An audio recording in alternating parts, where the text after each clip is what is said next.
മലയാളം ക്ലാസ്സിലേക്ക് സ്വാഗതം. ആത്മാവിൻ്റെ വെളിപാടുകൾ എന്ന പാഠഭാഗത്തിൻ്റെ പാർട്ട് 1 നിങ്ങൾ കണ്ടു കഴിഞ്ഞു. നിങ്ങൾ മനസ്സിലാക്കിയിട്ടുണ്ടാവും. ഇനി അതിൻ്റെ തുടർന്നുള്ള ഭാഗങ്ങൾ നോക്കൂ. ദസ്തയേവ്സ്കി പുലർച്ചയ്ക്ക് മുമ്പുള്ള സമയം നടക്കാനിറങ്ങുന്നു. അങ്ങനെ നടന്ന് തിരികെ വന്നതിന് ശേഷം അദ്ദേഹം ഒരു പുസ്തകമെടുത്ത് വായിക്കാൻ തുടങ്ങുകയാണ്. ഏത് പുസ്തകമാണ് വായിക്കുന്നത്? ബൈബിളാണ് വായിക്കുന്നത്. തലേ ദിവസം വായിച്ച് നിർത്തിയിടത്ത് ഒരടയാളം വെച്ചിരുന്നു. അവിടം തൊട്ടാണ് അദ്ദേഹം വായിക്കാൻ തുടങ്ങുന്നത്. ഇടയ്ക്കിടയ്ക്ക് ഇയ്യോബിനെ വായിക്കുന്നത് അദ്ദേഹത്തിന് ഒരു ശീലമായിട്ട് തീർന്നിരിക്കുന്നു. ബൈബിളിൽ പറയുന്ന ഒരു ചരിത്ര പുരുഷനാണ് ഇയ്യോബ്. ദസ്തയേവ്സ്കി ബൈബിൾ എടുത്ത് വായിക്കുന്നു. തൻ്റെ ജീവിതത്തിലെ കഷ്ടത നിമിത്തം ഇയ്യോബ് പറയുന്ന വാക്കുകളാണ് അദ്ദേഹം വായിക്കുന്നത്. ലജ്ജാപൂർണനായി ഞാൻ എൻ്റെ കഷ്ടത കാണുന്നു. തല ഉയർത്തിയാൽ നീ ഒരു സിംഹം പോലെ എന്നെ നായാടും. പിന്നെയും എന്നിൽ നിൻ്റെ അത്ഭുത ശക്തി കാണിക്കുന്നു. നിൻ്റെ സാക്ഷികളെ നീ വീണ്ടും വീണ്ടും എൻ്റെ നേരെ നിർത്തുന്നു. നിൻ്റെ ക്രോധം എൻ്റെ മേൽ വർദ്ധിപ്പിക്കുന്നു. അവ ഗണം ഗണമായി വന്ന് പൊരുതുന്നു. നീ എന്നെ ഗർഭപാത്രത്തിൽ നിന്ന് പുറപ്പെടുവിച്ചത് എന്തിന്? ഒരു കണ്ണും എന്നെ കാണാതെ എൻ്റെ പ്രാണൻ പോകുമായിരുന്നു. ഞാൻ ജനിക്കാത്തതുപോലെ ഇരിക്കുമായിരുന്നു. ഗർഭപാത്രത്തിൽ നിന്ന് എന്നെ ശവക്കുഴിയിലേക്ക് കൊണ്ടുപോകുമായിരുന്നു. എൻ്റെ ജീവിതകാലം ചുരുക്കമല്ലയോ? ഇരുളും അന്ധതമസുമുള്ള ദേശത്തേക്ക്, അർദ്ധരാത്രി പോലെ കൂരിരുളും ക്രമമില്ലാതെ അന്ധതമസും വെളിച്ചം അർദ്ധരാത്രി പോലെയുള്ള ദേശത്തേക്ക് തന്നെ മടങ്ങി വരാത്തവണ്ണം പോകുന്നതിന് മുമ്പേ ഞാൻ അല്പം ആശ്വസിക്കേണ്ടതിന് നീ മതിയാക്കി എന്നെ വിട്ടുമാറണമേ.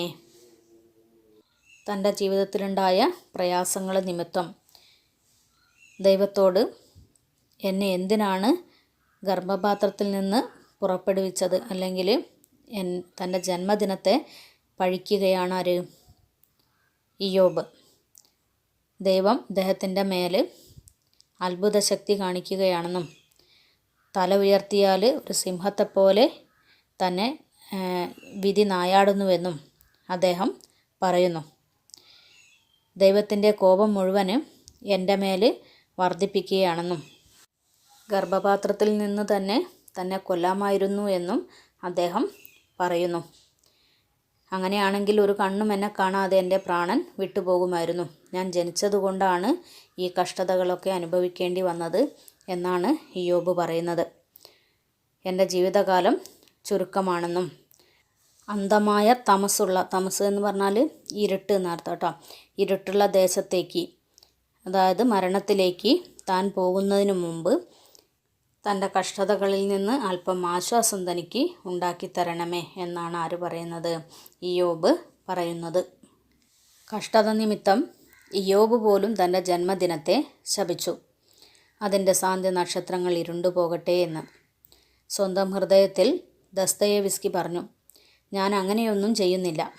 സഹിക്കുകയും ഇതിൻ്റെയൊക്കെ അർത്ഥം എന്താണെന്ന് അത്ഭുതപ്പെടുകയും മാത്രമേ ചെയ്യുന്നുള്ളൂ. എൻ്റെ പീഡാനുഭവങ്ങളെ സ്നേഹിക്കാൻ ഞാൻ പഠിച്ചു കഴിഞ്ഞു. ജീവിതത്തിലെ കഷ്ടപ്പാടുകൾ നിമിത്തം തൻ്റെ ജന്മദിനത്തെ ശപിക്കുക പോലും ചെയ്യുന്നു ഇയ്യോബ്. എന്നാൽ ദസ്തയേവ്സ്കി മനസ്സിൽ പറയാണ്, ഞാൻ അങ്ങനെയൊന്നും ചെയ്യുന്നില്ല. ഇയ്യോബിനെ പോലെ തൻ്റെ ജന്മത്തെ പഴിക്കുന്നില്ല.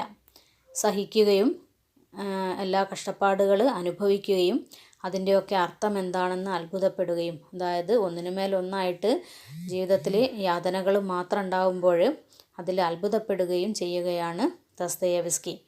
തൻ്റെ പീഡാനുഭവം എന്ന് പറഞ്ഞാൽ കഷ്ടതയുള്ള അനുഭവങ്ങളെ അദ്ദേഹം സ്നേഹിക്കാനാണ് പഠിക്കുന്നത്. 8 അടിക്കുന്നതിന് മുമ്പ് അന്ന വന്നു. 2 ദിവസം വെറുതെ പോയതിൻ്റെ ഉത്കണ്ഠയുണ്ട് അവൾക്ക്. വന്ന ഉടനെ അന്ന ചോദിച്ചു, എങ്ങനെ ഫയദോറിനിന്ന് സുഖം തോന്നുന്നുണ്ടോ? ദസ്തയേവ്സ്കി പറഞ്ഞു, തീർച്ചയായും. ഞാനിന്ന് നേരത്തെ ഉണർന്നു. പുലർച്ചയ്ക്ക് മുമ്പ് കുറേ ദൂരം നടന്നു. ഇപ്പോൾ നല്ല ഉന്മേഷം തോന്നുന്നുണ്ട് എനിക്ക്. കഥാസന്ദർഭങ്ങൾ മനസ്സിൽ ത്രസിച്ചു നിൽക്കുന്നു. വെറുതെ കണ്ണടച്ചങ്ങ് പറഞ്ഞാൽ മതി. നോട്ട് ബുക്കും പെൻസിലുമെടുത്ത് അന്ന മേശക്കരികിൽ എഴുതാനിരുന്നു. ദസ്തയേവ്സ്കിയുടെ ഏകാന്തതയ്ക്കും സംഘർഷഭരിതമായ ജീവിതത്തിനും താങ്ങായി ഒരു സങ്കീർത്തനം പോലെ കടന്നു വന്ന പെൺകുട്ടിയാണ് അന്ന. നിശ്ചിത സമയത്തിനുള്ളിൽ എഴുതി പൂർത്തിയാക്കേണ്ട ഒരു നോവലിൻ്റെ രചനയിൽ ദസ്തയേവ്സ്കിയെ സഹായിക്കാൻ സ്റ്റെനോഗ്രാഫറായിട്ടാണ് അന്ന എത്തുന്നത്. ഈ ദിവസം 8 മണിക്ക് മുമ്പ് തന്നെ ആര് വന്നു? അന്ന വന്നു. 2 ദിവസം വെറുതെ പോയതിൻ്റെ ഉത്കണ്ഠയുണ്ടായിരുന്നു അവൾക്ക്. 2 ദിവസം വെറുതെ പോകുന്നത് അദ്ദേഹത്തിന് സുഖമില്ലാത്തത് കൊണ്ട് ആ ദിവസം നോവലെഴുത്ത് നിർത്തിവെച്ചിരിക്കുകയായിരുന്നു. അതുകൊണ്ട് തന്നെ വെറുതെ 2 ദിവസം പോയതിൻ്റെ ഉത്കണ്ഠ അവൾക്ക് ഉണ്ടായിരുന്നു. വന്ന ഉടനെ തന്നെ അന്ന ചോദിക്കുന്നത് ഫയദോറിന് ഇന്ന് സുഖം തോന്നുന്നുണ്ടോ എന്നാണ്. ഫയദോർ ദസ്തയേവ്സ്കി എന്നാണ് ദസ്തയേവ്സ്കിയുടെ മുഴുവൻ പേര്. അദ്ദേഹം പറഞ്ഞു, തീർച്ചയായും ഇന്ന് നേരത്തെ തന്നെ എഴുന്നേറ്റ് പുലർച്ചയ്ക്ക് മുമ്പ് കുറേ ദൂരം നടന്നു. അതുകൊണ്ട് തന്നെ ഇപ്പോഴും നല്ല ഉന്മേഷം തോന്നുന്നുണ്ട്. കഥാസന്ദർഭങ്ങളൊക്കെ മനസ്സിലേക്ക് കടന്നു വരികയാണ്. വെറുതെ കണ്ണടച്ച് പറഞ്ഞാൽ മതി. അതായത് ഒരു നോവൽ എഴുതാനുള്ള അല്ലെങ്കിൽ നോവൽ പൂർത്തിയാക്കാനുള്ള ഒരു മാനസികാവസ്ഥ ഇപ്പോൾ അദ്ദേഹത്തിനുണ്ട് എന്ന് അദ്ദേഹം പറയുന്നു. അന്ന നോട്ട് ബുക്കും പെൻസിലും എടുത്ത് എഴുതാൻ വേണ്ടി ഇരിക്കുന്നു. നോവലിലേക്ക് പ്രവേശിക്കുമ്പോൾ അദ്ദേഹം അനുഭവിക്കുന്ന ആത്മസംഘർഷം ആ മനസ്സിൻ്റെ സുതാര്യതയിലൂടെ അവൾക്ക് കാണാൻ കഴിയുന്നുണ്ട്. അതിനിടയ്ക്ക് കട്ടൻ ചായ കുടിച്ചുകൊണ്ടിരിക്കുമ്പോൾ ദസ്തയേവ്സ്കി പറഞ്ഞു, എനിക്ക് ഈ നോവൽ അത്ര വേഗം തീർക്കണമെന്നില്ല. വിസ്മയത്തോടെ അവൾ ചോദിച്ചു, അതെന്താ? നവംബർ 1 മുമ്പ് നോവൽ കൊടുത്തില്ലെങ്കിൽ സ്റ്റെല്ലോവിസ്കിക്കാവില്ലേ ഇതുവരെ എഴുതിയതിൻ്റെയും ഇനി എഴുതാനിടയുള്ളതിൻ്റെയും ഒക്കെ അവകാശം? നോവലിലേക്ക് പ്രവേശിക്കുമ്പോൾ ദസ്തയേവ്സ്കി അനുഭവിക്കുന്ന മാനസിക സംഘർഷം അവൾക്ക് കാണാൻ കഴിയുന്നുണ്ട്. അദ്ദേഹത്തിൻ്റെ മനസ്സ് സുതാര്യമാണ്. അത് വായിച്ചെടുക്കാൻ അവൾക്ക് എളുപ്പം കഴിയുന്നു. അതിനിടയ്ക്ക് അദ്ദേഹം പറയുന്നുണ്ട്, എനിക്ക് നോവൽ വേഗം എഴുതി തീർക്കണമെന്നില്ല എന്ന്. അതവളെ വിസ്മയിപ്പിക്കുന്നു. എന്തുകൊണ്ടാവാം അദ്ദേഹം പറയുന്നത്? ഇപ്പോൾ അന്നയുടെ സാന്നിധ്യം അയാൾക്കൊരു പക്ഷേ മനസ്സിനൊരു സന്തോഷം പകരുന്നതാവാം. നോവൽ എഴുതി കഴിഞ്ഞാൽ അന്ന കുറേ ദിവസത്തേക്ക് ഉണ്ടാവില്ല.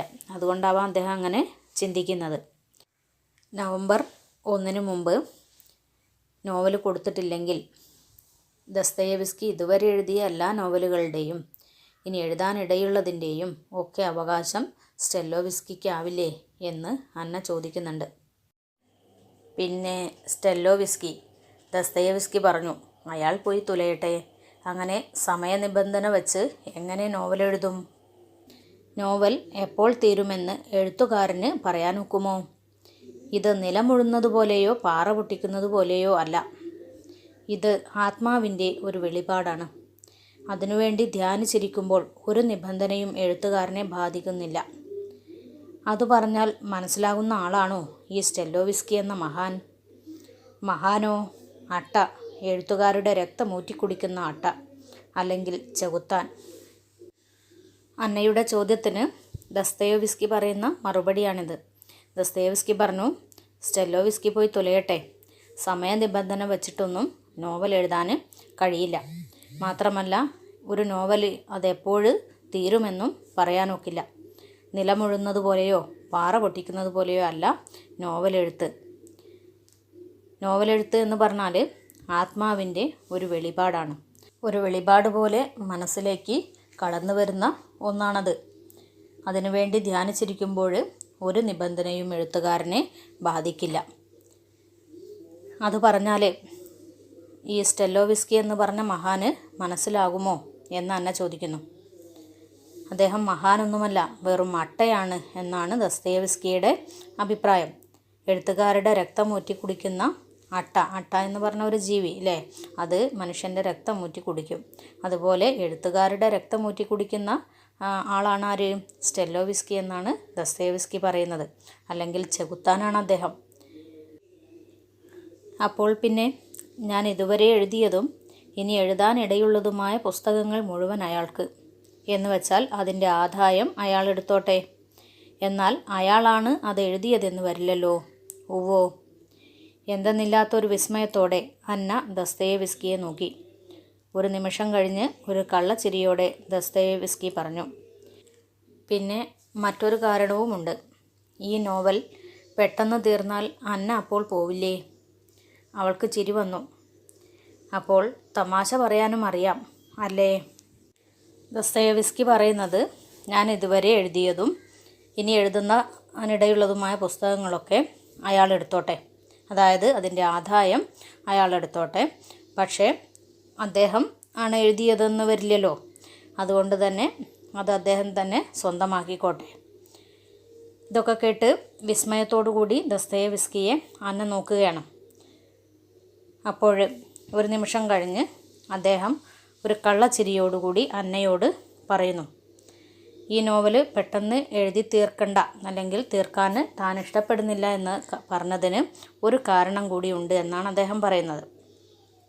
ഈ നോവൽ പെട്ടെന്ന് തീർന്നാൽ അന്ന അപ്പോൾ ഇവിടുന്ന് പോവില്ലേ? അതാണ് അദ്ദേഹം ഇത് സാവധാനം തീർന്നാൽ മതിയെന്ന് ആഗ്രഹിക്കുന്നതെന്ന് ഇപ്പോൾ തുറന്നു പറയാണ്. അപ്പോഴവൾക്ക് ചിരി വന്നു. എപ്പോഴും പ്രയാസങ്ങളും പ്രശ്നങ്ങളും മാത്രം ജീവിതത്തിലുള്ള അദ്ദേഹം പലപ്പോഴും തമാശയൊന്നും പറയാറില്ല. അതുകൊണ്ട് തന്നെ അന്ന പറയാണ്, അപ്പോൾ തമാശ പറയാനും നിങ്ങൾക്കറിയാമല്ലേ? ദസ്തയേവ്സ്കി നിഷേധാർത്ഥത്തിൽ തലയനക്കി. ഇത് തമാശയെന്ന് ആര് പറഞ്ഞു?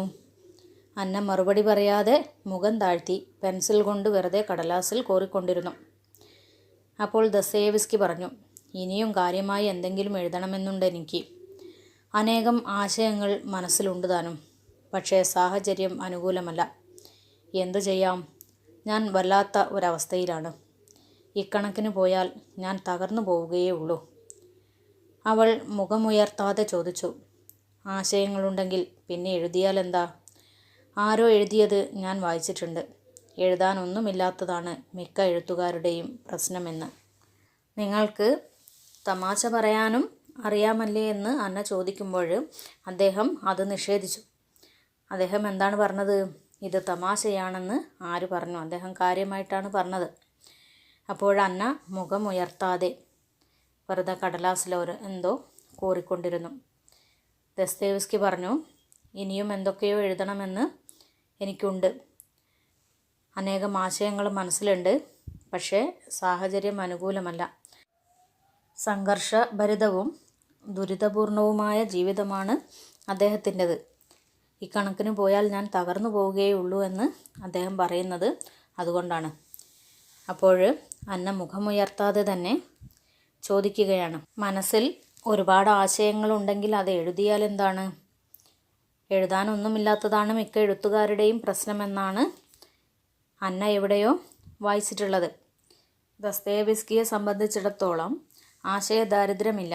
പിന്നെ എന്തുകൊണ്ടാണ് അദ്ദേഹം എഴുതാത്തത് എന്നാണ് അന്നയുടെ ചോദ്യം. ഏതായാലും ദൈവം സഹായിച്ചെനിക്ക് അങ്ങനെ ഒരവസ്ഥയില്ല. സത്യത്തിൽ എഴുതാനുള്ളതിൻ്റെ ബാഹുല്യമോർത്താണ് ഞാൻ നടുങ്ങുന്നത്.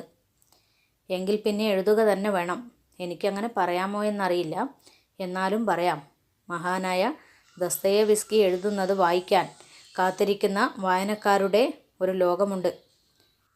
ദസ്തയേവ്സ്കിയോട് അന്ന പറയുന്നു, മഹാനായ ദസ്തയേവ്സ്കി എഴുതുന്നത് വായിക്കാൻ കാത്തിരിക്കുന്ന വായനക്കാരുടെ ഒരു ലോകമുണ്ട്. അതുകൊണ്ട് തന്നെ എഴുതാനുള്ളത് എന്തായാലും അത് എഴുതുക തന്നെ വേണം. തനിക്ക് പറയാൻ അർഹതയുണ്ടോ എന്നറിയില്ല, എങ്കിലും പറയുകയാണ് എന്നും അന്ന പറയുന്നു. ഉവ്വോ. ദസ്തയേവ്സ്കി പിന്നെ താൻ എഴുതാൻ ഉദ്ദേശിക്കുന്ന പുതിയ നോവലിനെക്കുറിച്ച് പറഞ്ഞു. എൻ്റെ മനസ്സിനെ വളരെ കാലമായി അലട്ടിക്കൊണ്ടിരിക്കുന്ന ഒരാശയം. അത്ര എളുപ്പമെടുത്ത് കൈകാര്യം ചെയ്യാവുന്ന ഒന്നല്ലത്. ഇപ്പോൾ അതെന്നെ പ്രലോഭിപ്പിക്കുന്നു. നന്മയുടെ മൂർത്തിയായി ഒരു ശുദ്ധാത്മാവിനെ സൃഷ്ടിക്കുകയാണ് എൻ്റെ ലക്ഷ്യം. അതിനേക്കാൾ പ്രയാസമുള്ള എന്തു പണിയാണ് ഈ ഭൂമിയിലുള്ളത്? അതും കുടില ബുദ്ധികളുടെ ഇക്കാലത്ത്. ദസ്തയേവ്സ്കി താൻ എഴുതാൻ ഉദ്ദേശിക്കുന്ന നോവലിനെക്കുറിച്ചാണ് പിന്നീട് പറയുന്നത്. അദ്ദേഹത്തിൻ്റെ മനസ്സിനെ വളരെ കാലമായി അലട്ടിക്കൊണ്ടിരുന്ന ഒരാശയമായിരുന്നു അത്. എളുപ്പം കൈകാര്യം ചെയ്യാവുന്ന ഒരു ആശയമല്ല അത് എന്നാണ് അദ്ദേഹത്തിൻ്റെ അഭിപ്രായം. പക്ഷേ ഇപ്പോഴത് എഴുതാൻ അദ്ദേഹത്തിന് തോന്നുന്നു. നന്മയുടെ മൂർത്തിയായി ഒരു നല്ല കഥാപാത്രത്തെ അവതരിപ്പിക്കാൻ താൻ ആഗ്രഹിക്കുന്നു എന്നും അതിനേക്കാൾ പ്രയാസമുള്ള കാര്യം വേറെയില്ല എന്നും അദ്ദേഹം പറയുന്നു. തിന്മകൾ നിറഞ്ഞ കാലത്ത് നിഷ്കളങ്കനായ ഒരു കഥാപാത്രത്തെ ആവിഷ്കരിക്കുക അത്ര എളുപ്പമല്ല. കാരണം യഥാർത്ഥ ലോകത്ത് അങ്ങനെ ഒരു മാതൃക ഉണ്ടാവില്ല. എങ്കിലും നന്മ നിറഞ്ഞ ഒരു കഥാപാത്രത്തെ അവതരിപ്പിക്കുകയാണ് തൻ്റെ ലക്ഷ്യമെന്ന് ദസ്തയേവ്സ്കി പറയുന്നു. അന്ന പറഞ്ഞു, എന്നാൽ പിന്നെ അത് വേഗം എഴുത്. കുറെ കഴിയുമ്പോൾ മനസ്സ് മാറിയാലോ? ഇല്ല, ദസ്തയേവ്സ്കി പറഞ്ഞു, അതിൻ്റെ കാര്യത്തിൽ ഒരു മാറ്റവുമില്ല. അതൊക്കെ എഴുതാൻ വേണ്ടിയാണ് ഭൂമിയിൽ ഞാൻ അവതരിച്ചത്. പുതിയ നോവല് വേഗം എഴുതുവാനും കുറെ കഴിഞ്ഞാൽ അദ്ദേഹത്തിൻ്റെ മനസ്സ് മാറുമെന്നും അന്ന പറയുന്നു. എന്നാൽ ദസ്തയേവ്സ്കി ഈ കാര്യത്തിൽ ഒരു മാറ്റമില്ല എന്നാണ് പറയുന്നത്. ഇത് എഴുതാൻ വേണ്ടിയാണ് ഭൂമിയിൽ ഞാൻ അവതരിച്ചതെന്നും അദ്ദേഹം പറയുന്നു. പിന്നെ കുറേ നേരം സെറ്റിയിൽ മലർന്നു കിടന്ന് മച്ചിൻ മുകളിൽ നോക്കിക്കൊണ്ട് ദസ്തയേവ്സ്കി പറഞ്ഞു, അതിലൊരു കഥാപാത്രമുണ്ടാവും, ഒരു 16 വയസ്സുകാരൻ, ഇപ്പോലിത്ത്, ക്ഷയരോഗം മൂലം മരിച്ചുകൊണ്ടിരിക്കുന്ന ഒരാൾ. അവൻ ആത്മഹത്യയ്ക്ക് ശ്രമിക്കും. ആത്മഹത്യയിലൂടെ മനുഷ്യൻ്റെ ജീവിതത്തിന്മേലും മരണത്തിന്മേലും ദൈവത്തിനുള്ള അധികാരത്തെ ചോദ്യം ചെയ്യുകയാണ് ഉന്നം. അദ്ദേഹം എഴുതാൻ പോകുന്ന ഇഡിയറ്റ് എന്ന നോവലിനെ കുറിച്ചാണ് അദ്ദേഹം പറയുന്നത്. ആ നോവലിൽ ഒരു കഥാപാത്രമുണ്ടാകും, ഒരു 16 വയസ്സുകാരനാണ്. അവൻ്റെ പേരെന്താണ്? ഇപ്പോലിത്ത്. ക്ഷയരോഗം മൂലം മരിച്ചുകൊണ്ടിരിക്കുന്ന ഒരുവനാണ് അവൻ. ഇപ്പോലിത്ത് ആത്മഹത്യയ്ക്ക് ശ്രമിക്കുന്നു, പക്ഷേ അത് പാളിപ്പോകുന്നു. ഒരിക്കൽ കണ്ടുമുട്ടുമ്പോൾ സുഹൃത്തായ മിഷ്കിനോട്, മിഷ്ക് എന്ന കഥാപാത്രം ഈ നോവലിലെ മറ്റൊരു കഥാപാത്രമാണ്, മിഷ്കിനോട് അവൻ ആവശ്യപ്പെടും എങ്ങനെ മരിക്കണമെന്ന് ഉപദേശിക്കാൻ. അതായത് തനിക്ക് മരിക്കണം, എങ്ങനെയാണ് മരിക്കേണ്ടത് എന്നൊന്ന് ഉപദേശിക്കാൻ സുഹൃത്തിനോട് പറയുകയാണ്. നിഷ്കളങ്കനായ ഇപ്പോലിത്തിനോട് മിഷ്കിൻ പറയും, ഞങ്ങളുടെ ആനന്ദത്തിന് ഞങ്ങളോട് ക്ഷമിച്ചുകൊണ്ട് ഞങ്ങളെ കടന്നു പോവുക. സ്വിറ്റ്സർലൻഡിലെ ചിത്തരോഗ ആശുപത്രിയിൽ ചുഴലി രോഗത്തിന് 4 വർഷത്തെ ചികിത്സയ്ക്ക് ശേഷം റഷ്യയിലെത്തുന്ന ആളാണ് മെഷ്കിന്. അങ്ങനെയുള്ള മെഷ്കിന് ഇപ്പോൾ രോഗത്തിൽ നിന്നും ആശ്വാസമുണ്ട്. അതുകൊണ്ടാണ് അദ്ദേഹം എന്ത് പറയുന്നത്? ഞങ്ങൾ ആനന്ദിക്കുന്നു, അതുകൊണ്ട് ഈ ആനന്ദത്തിന് ഞങ്ങളോട് ക്ഷമിക്കുക, എന്നിട്ട് ഞങ്ങളെ കടന്ന് പോവുക എന്ന് പറയുന്നത്. അത് പറയുമ്പോൾ ദസ്തയേവ്സ്കിയുടെ തൊണ്ട ഇടറി. അന്ന നോക്കുമ്പോൾ അദ്ദേഹം നിറഞ്ഞൊഴുകുന്ന സ്വന്തം കണ്ണുകൾ തുടയ്ക്കുന്നു. കുരിശിൽ കിടന്ന് പ്രാണൻ വിടയുമ്പോൾ, പിതാവേ, ഇവർ ചെയ്യുന്നതെന്തെന്ന് ഇവരറിയുന്നില്ല, ഇവരോട് പൊറുക്കണമേ എന്ന് ക്രിസ്തു പ്രാർത്ഥിച്ചത് അന്ന അറിയാതെ ഓർത്തുപോയി. കുറ്റവും ശിക്ഷയും വായിച്ചു കൊണ്ടിരുന്നപ്പോൾ തൻ്റെ പിതാവ് പറഞ്ഞതും അന്നയുടെ ഓർമ്മയിൽ മാറ്റൊലിയുണ്ടാക്കി.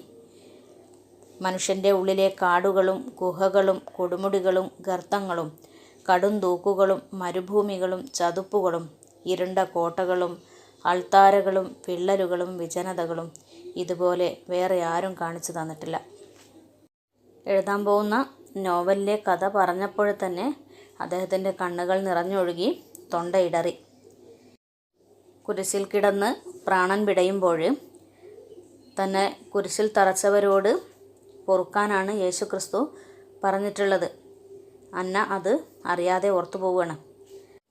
ഇവിടെ ദസ്തയേവ്സ്കി തൻ്റെ കഥാപാത്രത്തെക്കുറിച്ച് ഓർത്താണ് കരയുന്നത്. ദസ്തയേവ്സ്കിയുടെ കുറ്റവും ശിക്ഷയും എന്ന നോവല് അന്നയുടെ പിതാവ് വായിച്ചപ്പോൾ അദ്ദേഹം പറഞ്ഞ അഭിപ്രായവും അവളുടെ മനസ്സിലേക്ക് കടന്നു വരുന്നു.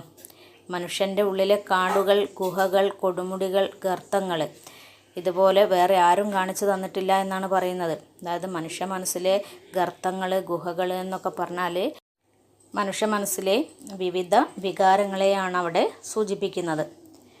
ധാരാളം ആത്മക്ഷതങ്ങൾ ഏറ്റിട്ടുള്ള ആളാണെന്ന് ഇന്നാൾ ഒരിക്കൽ പറഞ്ഞു, ഓർമ്മയുണ്ടോ? അന്ന ചോദിച്ചു. ആ ആത്മക്ഷതങ്ങൾ സ്വന്തം കഥാപാത്രങ്ങൾക്കും വീതിച്ചു കൊടുക്കുന്നു അല്ലേ? അദ്ദേഹത്തിൻ്റെ മനസ്സിനേറ്റ മുറിവുകളും അതുപോലെ അദ്ദേഹത്തിൻ്റെ മാനസിക സംഘർഷങ്ങളും തൻ്റെ കഥാപാത്രങ്ങൾക്കും വീതിച്ചു കൊടുക്കുകയാണല്ലേ എന്ന് അന്ന ചോദിക്കുന്നു. ആ സമയത്ത് നീ എൻ്റെ ഹൃദയത്തിനകത്താണോ നിൽക്കുന്നത് എന്ന് ചോദിക്കുന്ന വിസ്മയത്തോടു കൂടിയാണ് ദസ്തയേവ്സ്കി അന്നയുടെ കണ്ണുകളിലേക്ക് നോക്കുന്നത്.